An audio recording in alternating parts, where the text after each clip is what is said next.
ఇక నువ్వన్న మాట కాదు నేనన్న మాట కాదు కానీ 600కి ఇత్తి లేకపోతే లేదు ఇక పోతాం. వాడు సచ్చిన ఇయ్యాడు పో. 1800 రూపాయల డ్రెస్ 500-600కి ఇస్తాడా? ఇజ్జత్ ఇస్తాను. మళ్ళీ అట్లనే అడుగుతారు ఏందమ్మా మీరు?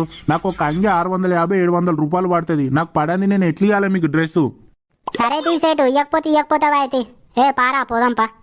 అరే మెల్లగా నడువురా, వాడు వెళ్తాడు. ఇచ్చే రేట్ అడిగినట్టు మళ్ళా వెళ్తాడట వాడు. ఓ అమ్మా ఇట్రాయిగా లాస్ట్ 1000 రూపాయలు ఇచ్చి తీసుకోపోరి. అమ్మతోడు 1800కి 1000 రూపాయలకి వచ్చిండా? సేటు లేదు 1000 కాదు కానీ గవ్వే 600 ఉన్నాయి, ఇత్తి లేకపోతే లేదు ఇక మేము పోతాం.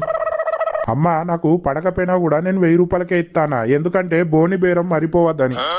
సేటు నా దగ్గర ఉన్నాయి గవ్వే 600కి ఈరా సేటు, నీకు బోని మంచిగా అవుతుంది. అమ్మా నువ్వైతే ఘోరంగా మాట్లాడతాను, ఘోరంగా అడుగుతాను. మరీ 600కి ఇస్తారా డ్రెస్సు? ఇక లాస్ట్ 800 అన్న ఇవ్వవా?